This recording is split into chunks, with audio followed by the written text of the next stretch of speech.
What makes the F-16 one of the most successful fighter jets ever built? The F-16 Fighting Falcon first entered service in 1978 and quickly became a game-changer in modern air combat. Designed in the United States, this jet was built to be fast, agile, and deadly. The F-16 can fly at speeds of over 2,400 kilometers per hour, which is nearly twice the speed of sound.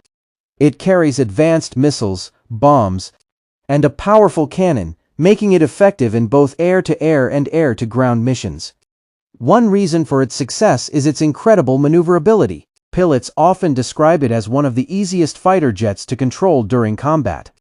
Today, more than 25 countries operate the F-16, including the United States, Turkey, Poland, Greece, and several Middle Eastern nations.